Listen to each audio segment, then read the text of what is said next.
Welcome to non stop news. నేను ఈశ్వర్. నేను హిమబిందు. ఇంద్రకీలాద్రిపై భవానీ దీక్షా మహోత్సవంలో అపచారం జరిగింది. భవానీ దీక్ష నియమాలకు దుర్గగుడి ఈవో చైర్మన్ తూట్లు పొడిచారు. 41 రోజులు దీక్ష చేసిన భవానీ ఇరుముడులను విప్పారు దుర్గగుడి ఈవో చైర్మన్. భవానీ భక్తుల మనోభావాలను దెబ్బతీశారు. దుర్గగుడి ఈవో చైర్మన్లపై గురు భవానీలు మండిపడుతున్నారు.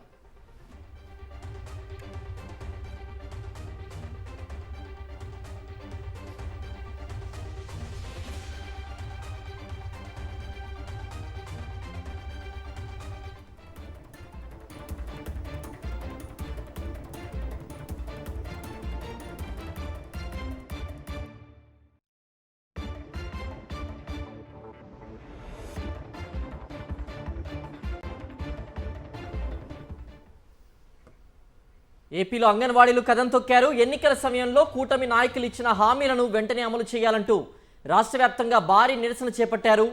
ఎన్నికల ముందు హామీ ఇచ్చినట్టుగా మేనిఫెస్టోలో చెప్పినట్టుగా తమ సమస్యలు పరిష్కరించాలని కోరుతూ అంగన్వాడీలు పెద్ద ఎత్తున రాష్ట్ర వ్యాప్తంగా ఆందోళన చేపట్టారు. అన్ని జిల్లా కలెక్టరేట్ ఆఫీసుల ముందు ఆందోళన చేయడంతో పాటుగా ర్యాలీలు నిర్వహించారు. అంగన్వాడీల కనీస వేతనం 26,000 ఇవ్వాలని డిమాండ్ చేస్తున్నారు. అంగన్వాడీలకు టీఏ డిఏలతో పాటుగా సంక్షేమ పథకాలు ఇవ్వాలని డిమాండ్ చేస్తున్నారు. వేతనంతో కూడిన మెడికల్ లీవ్లు ఇవ్వాలని డిమాండ్ చేస్తున్నారు.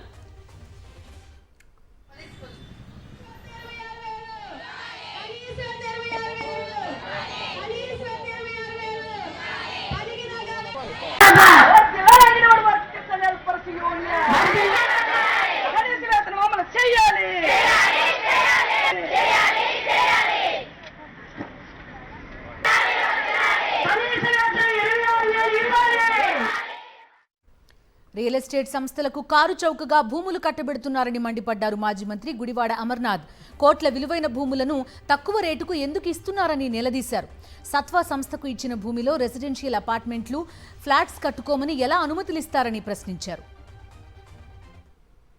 ఈ కంపెనీల పేరిట ఏదైతే ఈ మేజర్ కంపెనీస్ టీసీఎస్ అని, కాగ్నిజెంట్ అని, ఇన్ఫోసిస్ అని కంపెనీల పేరిట వీళ్ళు ముందును పెట్టి దీని వెనకాదల పెద్ద ఎత్తున భూపందేరం జరుగుతూ ఉందనేటువంటిది ఈ సందర్భంగా ప్రజలు గమనించాలని చెప్పి కోరుతా ఉన్నా. పెద్ద సంస్థలకు భూములు ఇవ్వడంలో తప్పలేదు. వాళ్ళని ఆకర్షించి వాళ్ళని తీసుకొని వచ్చి వాళ్ళని ఇక్కడ ఎస్టాబ్లిష్ చేయమని చెప్పి అడగడంలో తప్పలేదు. దాన్ని ఆహ్వానిస్తాం. కానీ రియల్ ఎస్టేట్ సంస్థలకి ఎందుకు మీరు భూముల కేటాయింపులు రూపాయికి ₹10 ఎందుకు చేస్తూ ఉన్నారు? తిరుపతి జిల్లా వాకాడులో వైఎస్ఆర్సీపీ కార్యకర్త ఎస్కే నజీర్ బాషా కిడ్నాప్ ఘటన కలకలం రేపింది. నెల్లూరు 34వ వార్డు కార్పొరేటర్ ఫమీదా తండ్రి నజీర్ బాషాను గుర్తు తెలియని వ్యక్తులు కిడ్నాప్ చేశారు. నిన్న వైఎస్ జగన్ సమక్షంలో కార్పొరేటర్ ఫమీదా వైఎస్ఆర్సీపీలో చేరారు. పథకం ప్రకారమే నిన్న రాత్రి ఆమె తండ్రిని కిడ్నాప్ చేసినట్టు తెలుస్తోంది. ఈ ఘటనపై వైఎస్ఆర్సీపీ నేత నెదురుమల్లి రామ్ కుమార్ రెడ్డి వాకాడు పోలీసులకు ఫిర్యాదు చేశారు.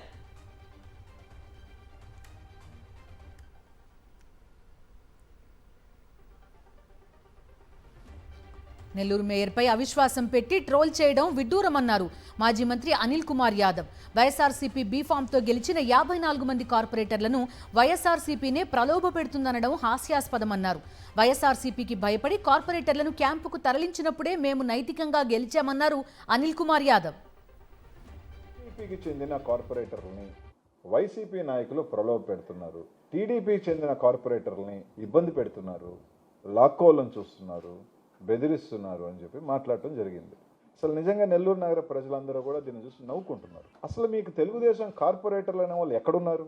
గత కార్పొరేషన్ ఎన్నికల్లో తెలుగుదేశం కార్పొరేటర్ గెలిచిన సీట్లన్నీ 0. రూల్ పొజిషన్ తీసుకుంటే దేర్ స్టిల్ వైసీపీ కార్పొరేటర్సే, నాట్ టీడీపీ కార్పొరేటర్స్. మీ నాయకత్వం మీద అధికారంలో ఉండి కూడా మీరు 3.5 సంవత్సరం ఉండి మీకు నమ్మకం లేదనే కదా. ఎన్టీఆర్ జిల్లా తిరువూరు టీడీపీలో ఎమ్మెల్యే కొలికపూడి పోస్టులు కలకలం సృష్టిస్తున్నాయి. సోషల్ మీడియా పోస్టుల ద్వారా చిన్ని వర్గీయులకు షాకుల మీద షాకులు ఇస్తున్నారు. ఎంపీ కేసినేని చిన్ని వర్గీయులు దోపిడీని బయటపెట్టారు. కొలికపూడి శ్రీనివాసరావు విస్సన్నపేట మండల టీడీపీ నేతల దోపిడీని ప్రశ్నిస్తూ వరుస పోస్టులు పెట్టారు. నువ్వు దేనికి అధ్యక్షుడివి, పేకాట క్లబ్కా అంటూ విమర్శించారు. పేకాట కోసం ఆఫీస్ పెట్టావంటే నువ్వు నిజంగా రాయల్ కొండపర్వగట్టు దగ్గర డే అండ్ నైట్ మ్యాచ్ అంటూ పరోక్షంగా ఎంపీ చిన్నిని ఉద్దేశిస్తూ పోస్టులతో విరుచుకుపడ్డారు. తిరువూరులో కొలికపూడి వరుస పోస్టులు పెట్టడం హాట్ టాపిక్గా మారింది.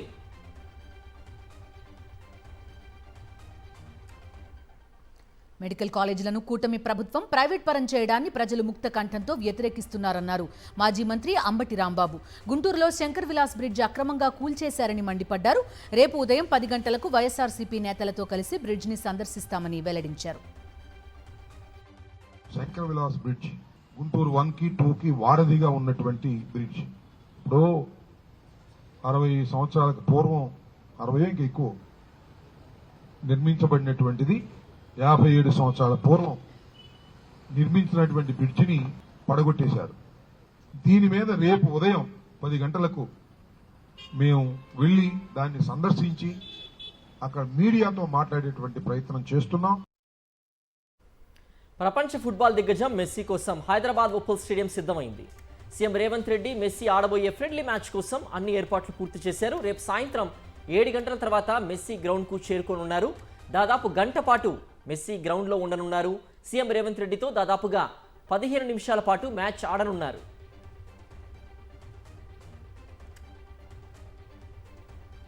హైదరాబాద్ సింగరేణి కాలరీస్ కార్యాలయాన్ని ముట్టడించింది బీజేపీ. మెస్సీ ఫుట్బాల్ మ్యాచ్కి సింగరేణి కాలరీస్ స్పాన్సర్ చేస్తోందని, ప్రజాధనాన్ని దుర్వినియోగం చేస్తున్నారని సింగరేణి హెడ్ ఆఫీస్ దగ్గర ధర్నాకు దిగారు బీజేఎల్పీ నేత ఏలేటి మహేశ్వర్ రెడ్డి. ఆయనతో పాటు బీజేపీ శ్రేణులు కూడా ఆందోళన చేపట్టారు. దీంతో రంగంలోకి దిగిన పోలీసులు ఏలేటి మహేశ్వర్ రెడ్డితో పాటు బీజేపీ శ్రేణులను అదుపులోకి తీసుకున్నారు. దీంతో కాసేపు అక్కడ ఉద్రిక్త పరిస్థితి ఏర్పడింది. ఇంటర్నేషనల్ పబ్లిసిటీ కోసం ఆయన మరి ఫ్యాంటసీ కోసం 5 నిమిషాలు మెస్సీతో క్రికెట్ మన ఫుట్బాల్ ఆడడానికి ఈరోజు దాదాపు 100 కోట్ల రూపాయలు వివిధ శాఖల నుంచి తీసుకొని ఖర్చు చేస్తున్నాడంటే మరి ఇది మరి ఈ పిచ్చి పరాకాష్ఠకు చేరుంటా కాదా ఒకసారి మరి ప్రజలు గమనించాలని తెలియజేస్తా ఉన్నాను. రేవంత్ రెడ్డి ఈ నిధులు ఎక్కడి నుంచి వచ్చినాయి, ఈరోజు క్రికెట్ స్టేడియంని ఫుట్బాల్ స్టేడియంగా మార్చడానికి ఎన్ని నిధులు ఖర్చు పెట్టినావు?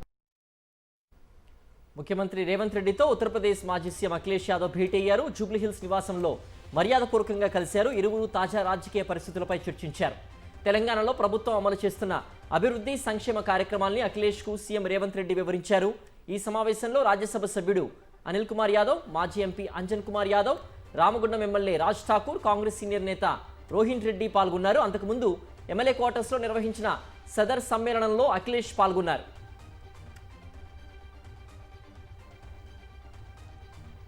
హైదరాబాద్లోని నందినగర్లో బీఆర్ఎస్ వర్కింగ్ ప్రెసిడెంట్ కేటీఆర్తోనూ అఖిలేష్ యాదవ్ భేటీ అయ్యారు. ఈ సందర్భంగా బీఆర్ఎస్ నేతలు అఖిలేష్ యాదవ్కు ఘన స్వాగతం పలికారు. తమతో సమయం గడిపినందుకు అఖిలేష్ యాదవ్కు ధన్యవాదాలు తెలిపారు కేటీఆర్. గతంలో యూపీ అసెంబ్లీ ఎన్నికల్లో సమాజ్వాదీ పార్టీ అధికారం కోల్పోయినా ఆ తర్వాత పార్లమెంట్ ఎన్నికల్లో మంచి విజయం సాధించారని, తాము కూడా అఖిలేష్ను స్ఫూర్తిగా తీసుకుని ముందుకు వెళ్తామన్నారు కేటీఆర్. కేసీఆర్ గారిని నేను కలవాలి, తప్పకుండా వారి ఆశీర్వాదం తీసుకోవాలి అని సంప్రదించినప్పుడు కేసీఆర్ గారు తప్పకుండా మళ్ళీ తొందరలో కలుసుకుందాం, మరి ఈసారి మా పార్టీ నాయకులు అందరు కూడా మీకు స్వాగతం చెప్తారు అంటే వారు స్వయంగా నాకు స్వాగతం చెప్పడం కాదు, నేనే వస్తాను మీ దగ్గరికి అని చెప్పి వాళ్ళ ఇక్కడ కేసీఆర్ గారి ఇంటికి వచ్చి మా ఆతిథ్యాన్ని స్వీకరించి जो देश को जरूरत है कि देश प्रोग्रेस के रास्ते पे जाए, एक विजन के साथ जाए, डिवीजन की पॉलिटिक्स खत्म हो, नेगेटिविटी खत्म हो पॉलिटिक्स में, पॉजिटिव बातें हों, पॉजिटिविटी आए, प्रोग्रेस की बातें हों. हम लोगों की कोशिश होगी कि उसी दिशा में हम लोग काम करते रहें. मैं आदरणीय केसीआर साहब से भी मैंने बात की है और मैं बहुत जल्दी आकर के उनसे मिलूंगा. చంద్రబాబు ప్రభుత్వ వైఫల్యాన్ని క్షేత్రస్థాయిలో ప్రజల్లోకి తీసుకెళ్లాలని పిలుపునిచ్చారు వైఎస్ఆర్సీపీ యువజన విభాగం రాష్ట్ర అధ్యక్షుడు జగ్గంపూడి రాజా. తిరుపతిలో జరిగిన వైఎస్ఆర్సీపీ యువజన విభాగం ఆత్మీయ సమావేశానికి ముఖ్య అతిథిగా హాజరయ్యారు. కూటమి సర్కార్ స్కిల్ డెవలప్మెంట్ వ్యవస్థను నిర్వీర్యం చేసిందని మండిపడ్డారు. ప్రశ్నించిన వారిపై అక్రమ కేసులు పెట్టి వేధిస్తున్నారని ఫైర్ అయ్యారు. ప్రభుత్వ వైఫల్యాలపై యువజన విభాగం ఉద్యమించాల్సిన సమయం ఆసన్నమైందన్నారు. మన నియోజకవర్గంలో ఎన్ని మండలాలు అయితే ఉన్నాయో ఆ మండలాలకి కమిటీలను పూర్తి చేసుకోవాలి. ఎన్ని గ్రామాలైతే ఉన్నాయో ఆ గ్రామాలలో కమిటీలను పూర్తి చేసుకున్నప్పుడు మాత్రమే జగనన్న ఏదైతే మనకి ఒక నిర్దేశించాడో ఈ మార్గంలో వెళ్ళండి, మీరు ఈ రకంగా ఆర్గనైజేషన్ని పార్టీని స్ట్రెంథన్ చేయండి అని చెప్పి చెప్పడం జరిగిందో ఆ రకంగా ముందుకు వెళ్ళాలి అంటే కమిటీలు పూర్తి చేసుకుంటేనే మనం ముందుకు వెళ్ళగలం అనేటువంటి మాటని కూడా ఈ సందర్భంగా తెలియజేస్తా ఉన్నా. గ్రామ అధ్యక్షులను గ్రామ కమిటీలను నియమించాల్సినటువంటి అవసరం ఉంది. అదేదో కేవలం నియోజకవర్గ సమన్వయకర్త బాధ్యతగా ఆయనకి చెప్పి మీరు మొత్తం విలేజ్ కమిటీస్ అన్నీ కూడా వేసేయండి అని చెప్పకుండా ఆ నియోజకవర్గంలో ఉన్నటువంటి నియోజకవర్గ యోజన విభాగం అధ్యక్షుడు, మండలంలో ఉన్నటువంటి మండలాధ్యక్షుడు గ్రామాల్లో తిరిగి గ్రామాల్లో యాక్టివ్గా ఉంటున్నటువంటి వాళ్లను ఎంపిక చేసుకునేటటువంటి కార్యక్రమాన్ని చేస్తే తప్ప ఆర్గనైజేషన్ బలంగా ఉండదన్నటువంటి విషయాన్ని స్పష్టం చేశారు. ఇకపై సినిమా టికెట్ ధరలను ఎట్టి పరిస్థితుల్లోనూ పెంచబోమన్నారు మంత్రి కోమటిరెడ్డి వెంకటరెడ్డి. టికెట్ రేట్ల పెంపు అంశంపై మాట్లాడేందుకు నిర్మాతలు, హీరోలు తన వద్దకు రావద్దని తెలిపారు. బడ్జెట్ తగ్గించుకుంటే సినిమాలు ఆడతాయన్నారు. టికెట్ రేట్ల విషయంలో న్యాయస్థానాలు ఇచ్చిన ఆదేశాలను ప్రభుత్వం పాటిస్తుందన్నారు. నిర్మాతలకు, హీరోలకు చెప్తున్నాం, మీ హీరోలకు పారితోషికం తగ్గించుకోండి. మీరు హై బడ్జెట్ సెట్టింగ్ చేసి నా దగ్గరికి ఎవరు కూడా అప్లికేషన్ పెట్టొద్దని మరొకసారి వాళ్ళకు విజ్ఞప్తి చేస్తున్నా. దయచేసి మీరు ఏమనుకోకండి. ఒకసారి న్యాయస్థానం నిన్న ఇచ్చిన తర్వాత నాకు కూడా బాధ అనిపించింది. న్యాయమూర్తులన్నా చట్టాలన్నా మాకు గౌరవించే వ్యక్తిగా చాలా బాధపడ్డా నేను. ఇక ముందు అప్లికేషన్ కూడా ఇవ్వద్దని, హై బడ్జెట్ మీరు సినిమా తీసే అవసరం లేదు. స్టోరీకి సంబంధించి సమాజానికి పనికొచ్చేది, యువతకు సంబంధించిన డ్రగ్స్ నిషేధం మీద కానీ అలాంటి సినిమాలు తీయండి మీరు. ములుగు జిల్లా తాడ్వాయి మండలం మేడారం సమ్మక్క సారలమ్మలను మంత్రులు పొంగులేటి శ్రీనివాసరెడ్డి, సీతక్క దర్శించుకున్నారు. అనంతరం మేడారంలో జరుగుతున్న అభివృద్ధి పనులను మంత్రులు పరిశీలించారు. జాతర ప్రాంగణంలో జరిగే ఆలయ అభివృద్ధి పనులతో పాటుగా పరిసర ప్రాంతాల్లో జరుగుతున్న పనుల్ని మంత్రులు పరిశీలించారు.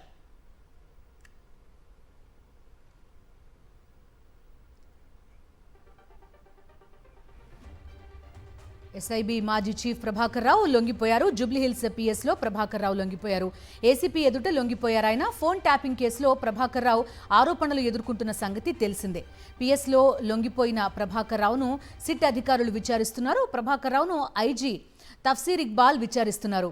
ఐక్లౌడ్లో ఉన్న డేటాను ప్రభాకర్ రావు సిట్కి ఇవ్వడం లేదని పోలీసులు అంటున్నారు. ఫోన్ ట్యాపింగ్ వ్యవహారంలో సాక్ష్యాలను ధ్వంసం చేశారని ప్రభాకర్ రావుపై ఆరోపణలున్నాయి. ఎస్ఐబి కార్యాలయంలో హార్డ్ డిస్క్లను ధ్వంసం చేసి కొత్త హార్డ్ డిస్క్లను ఎందుకు పెట్టారన్న కోణంలో కూడా ప్రభాకర్ రావును విచారిస్తున్నట్టుగా సమాచారం. హెచ్సిఎల్ అవినీతి జరుగుతూనే ఉందని ఆరోపించింది టీజీ క్రికెట్ అసోసియేషన్. అండర్-14 సెలక్షన్ పేరుతో అవినీతికి పాల్పడ్డారని టీజీ క్రికెట్ అసోసియేషన్ ఆగ్రహం వ్యక్తం చేసింది. బీసీసీఐలో అండర్-14 టీం ప్రస్తావనే లేదని టీజీ క్రికెట్ అసోసియేషన్ తెలిపింది. హెచ్సిఏ అవకతవకలపై డీజీపీకి ఫిర్యాదు చేస్తామని టీజీ క్రికెట్ అసోసియేషన్ ప్రతినిధులు ప్రకటించారు.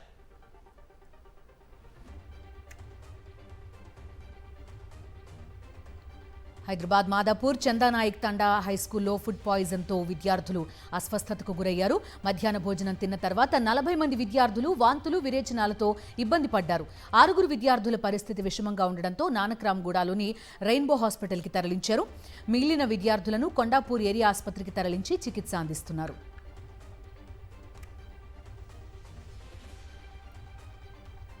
తిరుపతి ఎన్ఆర్ఐ కాలేజీలో జస్విన్ అనే విద్యార్థి ఆత్మహత్యాయత్నం చేశాడు. సూసైడ్ నోట్ రాసి ఉరివేసుకుని ఆత్మహత్య చేసుకుంటుండగా తోటి విద్యార్థులు గమనించి అడ్డుకున్నారు. ప్రస్తుతం జస్విన్కు ఆసుపత్రిలో చికిత్స అందిస్తున్నారు. ఈ ఘటనపై వైఎస్ఆర్సీపీ విద్యార్థి, దళిత సంఘాలు భగ్గుమన్నాయి. కాలేజీ ముందు విద్యార్థి తల్లితో కలిసి ఆందోళనకు దిగాయి. కాలేజీ యాజమాన్యం ఒత్తిడి వల్లే జస్విన్ ఆత్మహత్యాయత్నం చేశాడని తల్లి ఆరోపించారు. వైఎస్ఆర్సీపీ విద్యార్థి విభాగం ఆందోళనకు యాజమాన్యం దిగొచ్చింది. విద్యార్థి పట్ల అమానుషంగా ప్రవర్తించిన టీచర్లను తొలగిస్తామని హామీ ఇచ్చింది. జస్విన్ వైద్య ఖర్చులు, విద్యా ఖర్చులు ఎన్ఆర్ఐ కాలేజీ యాజమాన్యం తెలిపింది.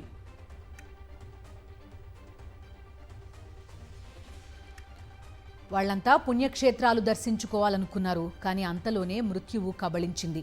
నిద్రలోనే 9 మంది ప్రాణాలు కోల్పోయారు. అల్లూరు జిల్లా చింతూరు మారేడుమిల్లి ఘాట్ రోడ్లో ప్రైవేట్ ట్రావెల్స్ బస్సు అదుపు తప్పి లోయలో పడిపోయింది. 9 మంది మృతి చెందగా 27 మంది గాయపడ్డారు. గాయపడ్డ వారిని చింతూరు ప్రభుత్వాసుపత్రికి తరలించారు. ఇందులో 3 పరిస్థితి విషమంగా ఉంది. తెల్లవారుజామున 4 గంటల సమయంలో తులసిపాక గ్రామం సమీపంలో ప్రమాదం జరిగింది. ఘాట్ రోడ్ మూల మలుపులు ప్రమాదకరంగా ఉండడం, అతి వేగానికి తోడు కొండ ప్రాంతంలో పొగమంచు భారీగా కమ్ముకోవడంతో ప్రమాదం జరిగినట్టు ప్రత్యక్ష సాక్షులు చెబుతున్నారు.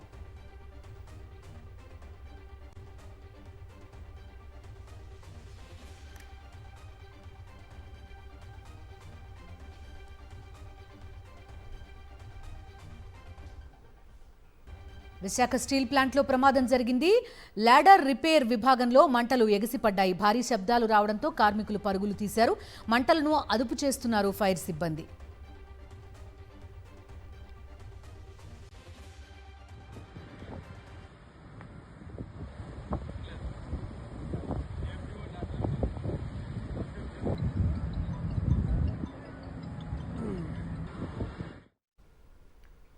తెలంగాణలో ఏపీ టీడీపీ నేతల ఇసుక దందా సాక్షి కెమెరాకు చిక్కింది. ఏపీ నుంచి తెలంగాణకు అక్రమంగా ఇసుక రవాణా చేసి కోట్లు కొల్లగొడుతున్న వైనం బయటపడింది.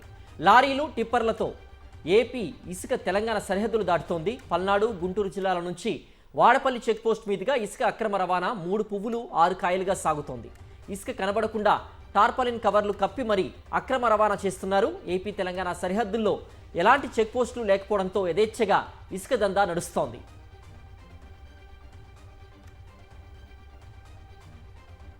పేకాట రాళ్లను డ్రోన్ కెమెరా పరుగులు పెట్టించింది. అనంతపురం జిల్లాలో డ్రోన్ కెమెరాల సహాయంతో పేకాట స్థావరాలపై పోలీసులు మెరుపు దాడి చేశారు.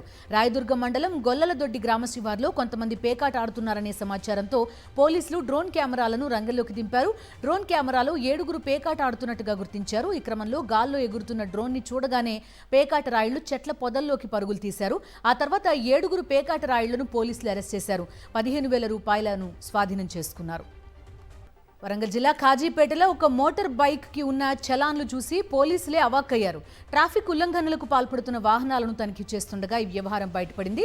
103 చలాన్లు పెండింగ్లో పెట్టి తిరుగుతున్న కాజీపేటకి చెందిన లక్ష్మీనారాయణను పోలీసులు పట్టుకున్నారు. చలాన్లు పెండింగ్లో ఉండడమే కాకుండా ట్రాఫిక్ సిగ్నల్స్ జంపింగ్, హెల్మెట్ లేకుండా వాహనం నడుపుతూ లక్ష్మీనారాయణ ట్రాఫిక్ పోలీసులకు దొరికాడు. ఆన్లైన్లో అతని బైక్ నంబర్ చెక్ చేయగా 103 చలాన్లు పెండింగ్లో ఉన్నాయి. మొత్తం 25,000 రూపాయలకు పైగా జరిమానా చెల్లించాల్సి ఉంది. జరిమానా రసీదులు అందించి డబ్బు కట్టి బైక్ తీసుకెళ్లమని పోలీసులు అతనికి చెప్పారు. లక్ష్మీనారాయణ జరిమానా చెల్లించే వరకు అతని బైక్ తమ దగ్గరే ఉంటుందని పోలీసులు చెప్పారు.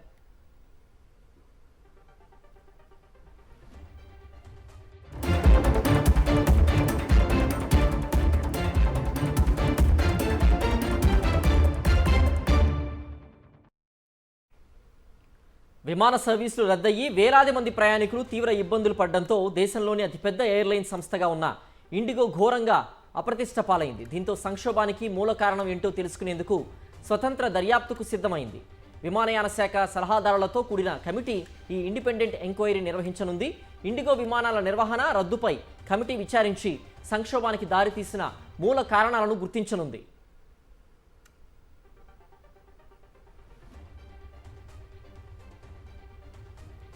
ఇండిగో సంక్షోభం నేపథ్యంలో ఇప్పటికే డీజీసీఏ కఠిన చర్యలు తీసుకుంటోంది. 4 ఫ్లైట్ ఆపరేషన్స్ ఇన్స్పెక్టర్స్ను సస్పెండ్ చేసింది. వారికి మాతృ సంస్థలో రిపోర్ట్ చేయాలని ఆదేశించింది.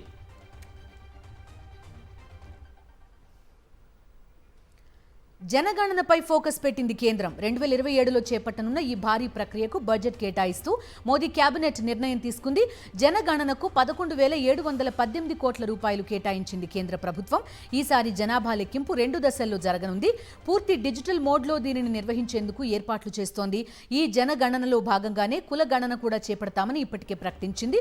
మంచు ప్రాంతాల్లో 2026 అక్టోబర్ 1న ఈ ప్రక్రియ ప్రారంభమవుతుంది. దేశంలోని ఇతర ప్రదేశాలకు 2027 మార్చి 1వ తేదీని రిఫరెన్స్ తేదీగా నిర్ణయించినట్టు కేంద్ర మంత్రి అశ్విని వైష్ణవ్ వెల్లడించారు. इसका लीगल बेसिस हम सब जानते हैं, सेंसस एक्ट है और सेंसस के रूल्स हैं. 16 जून 2025 में गैजेट नोटिफिकेशन पब्लिश हुआ था सेंसस 2027 का. आज इसके लिए बजट अप्रूव हुआ है 11,718 करोड़ रुपीस का. रेफरेंस डेट रखी गई है 0 hours of 1st March 2027. కేంద్ర కేబినెట్ కీలక నిర్ణయం తీసుకుంది. మహాత్మా గాంధీ జాతీయ గ్రామీణ ఉపాధి హామీ పథకం పేరు మార్చింది. మన్రేగా పేరును పూజ్య బాపు గ్రామీణ్ రోజ్గార్ యోజనగా మార్చేందుకు ఆమోదం తెలిపింది. అలాగే ఏడాదికి 125 పని దినాలు తప్పనిసరి చేసింది మోదీ కేబినెట్. ఒక రోజుకు చెల్లించే కనీస వేతనాన్ని 240 రూపాయలకు సవరించింది. రైట్ టు వర్క్ నినాదంతో 2005లో ఈ పథకాన్ని తీసుకొచ్చింది యూపీఏ సర్కార్. 2006 ఫిబ్రవరి నుంచి అమలవుతోంది.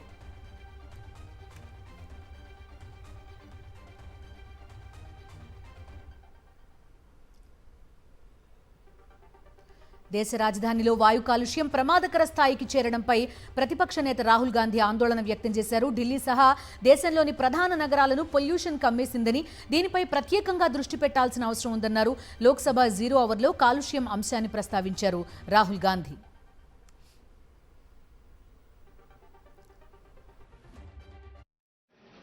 This is not an ideological issue. This is everybody in this house would agree that air pollution, the damage it is doing to our people, is something that we would like to cooperate on. I think it's important that the government develops a plan for how to get rid of air pollution in our cities. కర్ణాటకలో విందు రాజకీయాలు కొనసాగుతున్నాయి. నిన్న మొన్నటి వరకు ముఖ్యమంత్రి Siddaramaiah, deputy CM DK Shivakumar breakfast భేటీలు చర్చనీయాంశంగా కాగా, తాజాగా డీకే రహస్య డిన్నర్ హాట్ టాపిక్గా మారింది. గురువారం రాత్రి 30 మందికి పైగా ఎమ్మెల్యేలతో కలిసి శివకుమార్ డిన్నర్ చేశారు. వారిలో కొందరు మంత్రులు కూడా ఉన్నారు. కాంగ్రెస్ నేత ప్రవీణ్ ఫామ్ హౌస్లో ఈ మీటింగ్ జరిగిందని తెలిసింది. బీజేపీ నుంచి బహిష్కరణకు గురైన ఎమ్మెల్యేలు ఎస్టీ సోమశేఖర్, శివరాం హెబ్బార్ కూడా ఈ సీక్రెట్ డిన్నర్కు హాజరయ్యారు. ముఖ్యమంత్రి సిద్ధరామయ్య, కొందరు మంత్రులు, పలువురు ఎమ్మెల్యేలతో కలిసి ఒకరోజు ముందు ఇలాంటి డిన్నర్లోనే పాల్గొన్నారు. వారికి బెలగావి నార్త్ ఎమ్మెల్యే ఫిరోజ్ ఆతిథ్యం ఇచ్చారు. దీంతో Kannada politics secrets dinners hot టాపిక్గా మారాయి. అయితే ఇవన్నీ సాధారణ కార్యక్రమాలే అని నేతలు చెప్తున్నారు.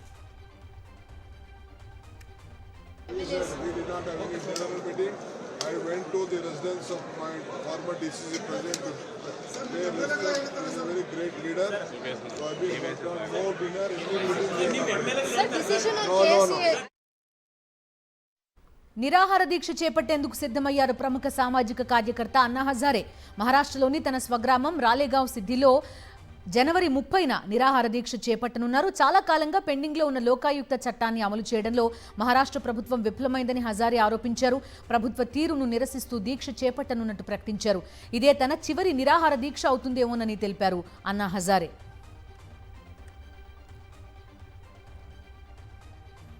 గోవా అగ్ని ప్రమాదం కేసులో ప్రధాన నిందితులు నైట్ క్లబ్ యజమానులైన లూత్రా బ్రదర్స్ను స్వదేశానికి తిరిగి తీసుకొచ్చే ప్రక్రియ వేగవంతం చేశారు భారత అధికారులు. వారిద్దరిని థాయ్ ఇమిగ్రేషన్ అధికారులు బ్యాంకాక్కు తరలించారు. అక్కడి డిటెన్షన్ సెంటర్లో ఉంచారు. డిపోర్టేషన్ ప్రక్రియ పూర్తి కాగానే లూత్రా సోదరులను భారత అధికారులకు అప్పగిస్తారు. వారిద్దరి పాస్పోర్ట్లు రద్దయిన నేపథ్యంలో ఎమర్జెన్సీ ట్రావెల్ సర్టిఫికేట్ జారీ చేయనుంది ఇండియన్ ఎంబసీ. లూత్రా సోదరులు సోమవారం భారత్కు రావచ్చని అంచనా వేస్తున్నారు.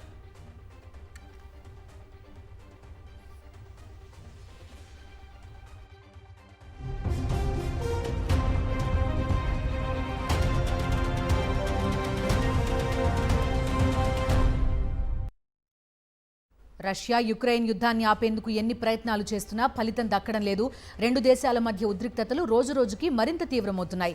తాజాగా కాస్పియన్ సముద్రంలోని రష్యా కీలక చమురు క్షేత్రంపై డ్రోన్లతో విరుచుకుపడింది యుక్రెయిన్ సైన్యం. ఫిలనోవ్స్కీ ఆయిల్ ప్లాట్ఫామ్ని లాంగ్ రేంజ్ డ్రోన్స్తో టార్గెట్ చేసింది. 4 డ్రోన్లు డైరెక్ట్గా చమురు క్షేత్రాన్ని తాకడంతో 20కి పైగా వెల్స్లో ఆయిల్ అండ్ గ్యాస్ ఉత్పత్తి నిలిచిపోయింది. రష్యాకు చమురు ద్వారా అందుతున్న ఆదాయాన్ని దెబ్బతీసే యత్నాల్లో భాగంగానే ఈ దాడులు చేస్తున్నట్టుగా కీవ్ పేర్కొంది.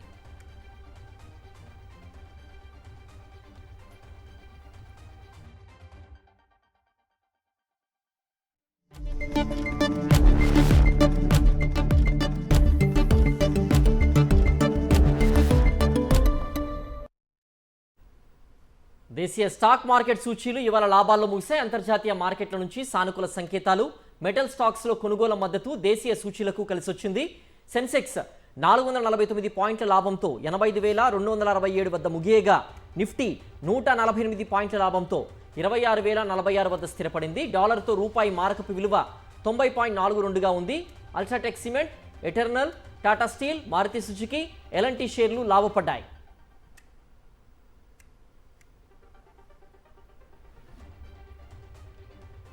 బంగారం ప్రియులకు షాక్. మరోసారి పసిడి ధరలు భారీగా పెరిగాయి. 24 క్యారెట్ల 10 గ్రాముల పసిడి ధర 2,450 పెరిగి 1,33,200కు చేరింది. 24 క్యారెట్ల 10 గ్రాముల బంగారం ధర 2,250కి పెరిగి 2,250కి పెరిగి 1,22,100 రూపాయలకు చేరుకుంది. అటు వెండి ధరలు కూడా భారీగా పెరిగాయి. కేజీ వెండి ధర 3,000 పెరిగి 2,04,000కు చేరుకుంది.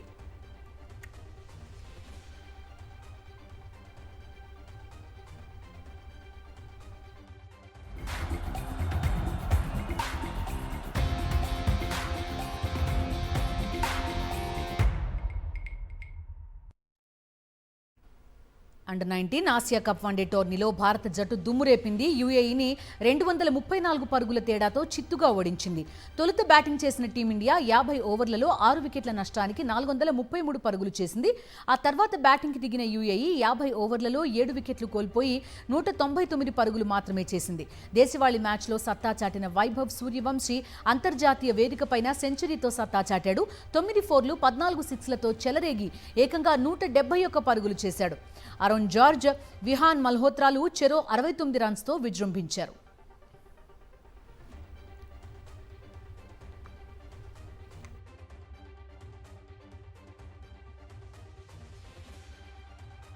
ఇవి నాన్ స్టాప్ న్యూస్ అప్డేట్స్.